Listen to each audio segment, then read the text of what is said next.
Hello and welcome to Jaw Law. I'm your host, Joe McGregor from Dallas, Texas, from the law firm of McGregor and Oblad. And today we're asking the question, what's in it for you?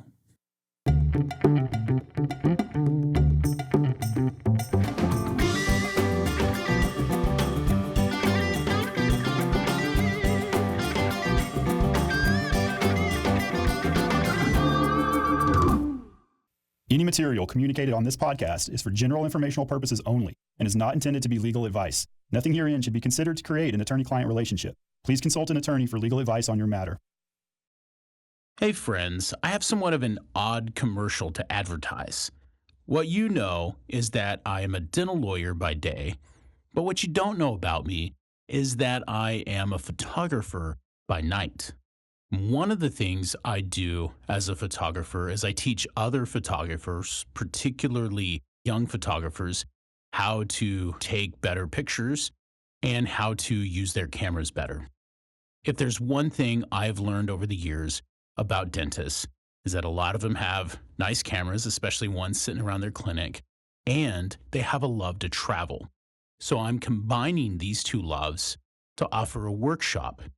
This coming February 2025, I'll be taking a small group of dentists to Cuba to team up with another photographer who's probably the best photographer in all of Cuba to spend 3 days learning how to use your camera, how to take better pictures, both in the clinic, for branding, and how to just take better photography, better travel photos.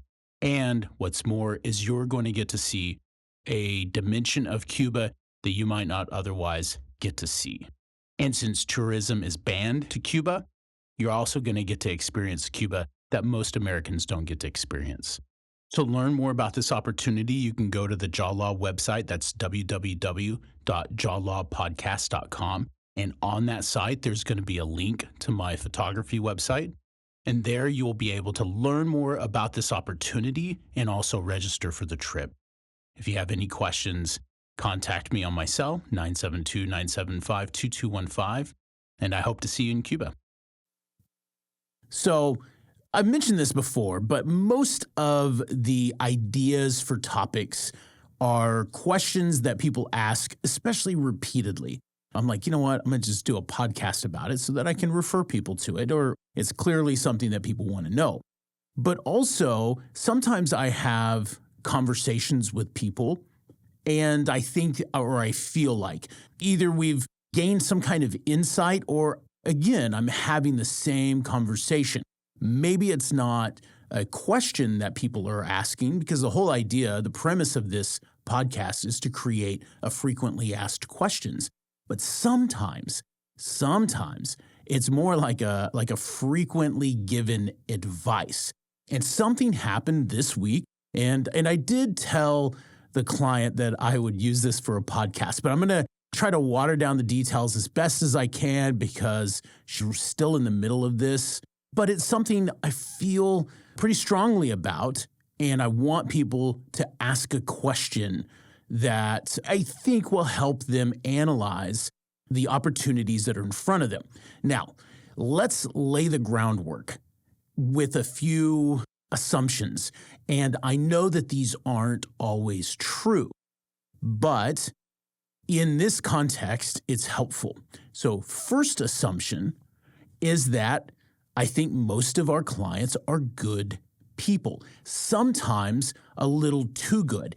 And the aspect of being good that seems to be relevant here is that they are trusting. They're good people, so they're trusting that you are a good person. So someone on the other end, their interlocutor, maybe a potential business partner. They're good people. They expect other people to be good. They know intellectually that certain people are not good. They've encountered not good people, so they're not going to argue that everyone is good. The real question is whether or not they can discern that that person is perhaps not all good. Now, the limitation on this assumption is that what I'm about to talk about, I don't think most of these people are bad. The other side of the deal. We're going to talk about the other side of the deal. I don't think most of them are bad. I don't even think very many of them are bad. It's more about understanding a deal and how to understand a deal. So, premise number one, people are a little too good, a little too trusting. Premise number two is that the people who are successful or somewhat successful, the reason they have gotten to the place they have gotten to is because they are maybe a little more creative, a little bit more sales oriented, and a little bit more in for themselves. That's not a bad thing.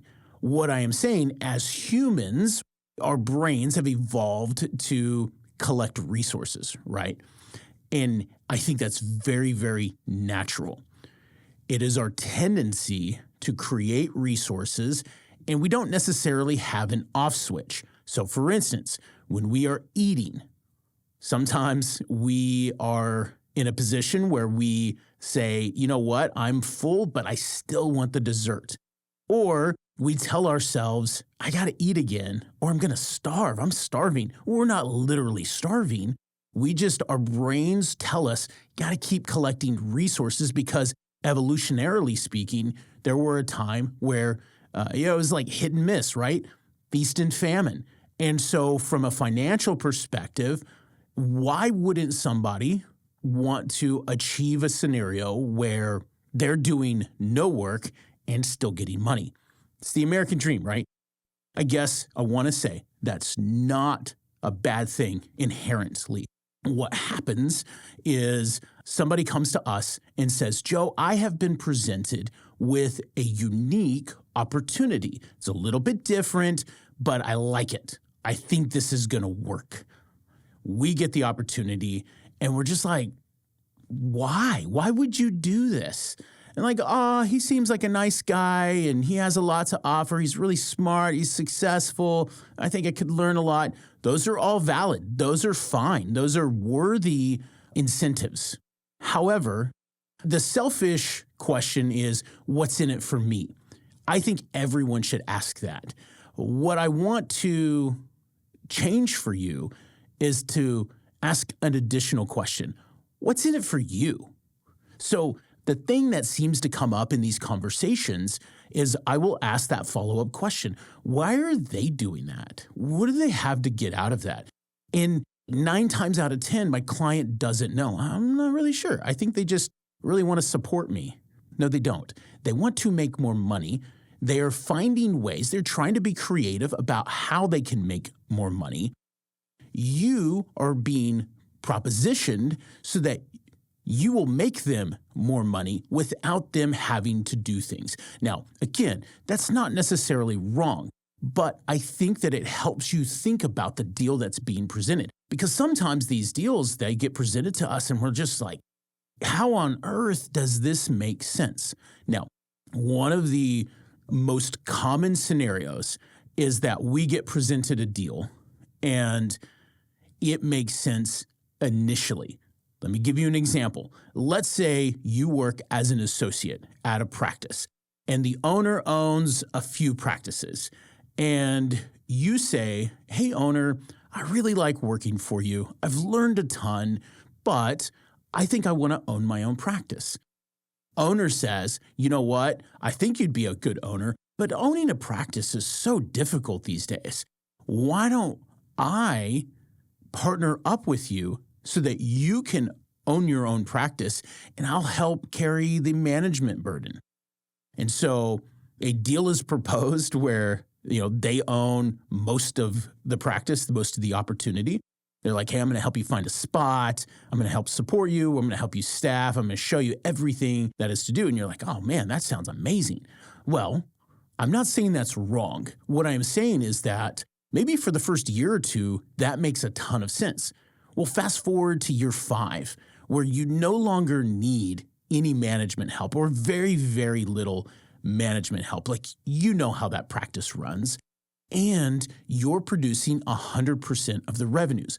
I promise at some point in time, whether it's year 2 or 5 or 10, at some point in time, you're going to ask yourself, why do I need to give 60% of my profits to this other person, or 50 or 30 or whatever your deal is, you're going to ask yourself, if I'm doing all the work clinically and I probably don't even need them administratively, why am I still in this partnership? This exact scenario, that's not the point. The point is you have got to ask why the person on the other end of your deal wants to do the deal. Some of these are straightforward. Someone like a practice owner wants to hire an associate, makes a ton of sense. They're like, hey, I'm going to carry the risk of owning this office, and I'm going to pay you to do the work. And you don't have to worry about it. At 5 o'clock rolls around, you go home, you never have to worry about anything else. I'm the one that has to worry about making payroll and paying rent, all that stuff. That's a pretty straightforward exchange. When it gets a little more exotic, that's where you have to ask yourself, okay, I know what I'm going to get out of it. I'm going to get the opportunity to learn, see how business is done, or I'm going to have the opportunity to be in this location, whatever. There are benefits to you. The question is, have you analyzed, have you reflected on what benefits there are to them? And at various stages of this project's proposed life cycle. And I think if you will do that, you will better think about how to structure these deals, whether or not it makes sense for you, whether or not the deal proposed to you is fair by objective standards, not just like, oh, I haven't really thought about it, but it seems fair. And then anyone else who sees it, they're like, oh, man, that's a horrible idea. Why would you do it? You're going to have less and less of that. At the end of the day, just to summarize, I feel like what happens a lot in dentistry is there are very good, very insightful business people who are very sharp, very organized, and very creative, and they're good at sales. And they find people in the dental industry, and in their mind, it makes sense, right? I'm not saying these are bad guys. There are bad people. I'm not saying that everyone who wants to make a deal is bad. Everyone is free to do this. I am saying that it makes sense in their mind, and they're trying to better themselves, right? They're looking for opportunities. They're not just benevolent and charitable organizations. They're trying to help themselves. They have an angle, just like you are trying to help yourself. You've got an angle, right? The question here is, are you thinking about their angle? And when you're starting to look at a deal and assess whether or not it's fair, are you looking at both sides? You know what you want. Are you looking at and seeing what's in it for them and making sure those two are balanced? So asking you to do that, I'm not saying this so that fewer people ask me. I still love to walk through the analysis, but I hate the idea of disappointing someone. So when we get a proposal, I hate saying, man, I don't think you've thought this through, and this is really bad. I hate disappointing people. I want them to say, hey, I have been proposed this. I'm a little uneasy because they're getting 80% of the practice and I'm the one signing the loan, and I'm not sure about it. I want you to think about that and understand what's in it for them and you.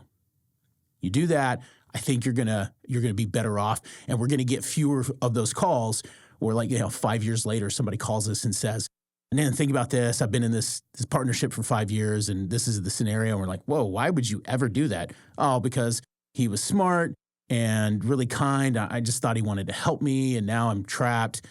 Hate those calls. Hate those calls.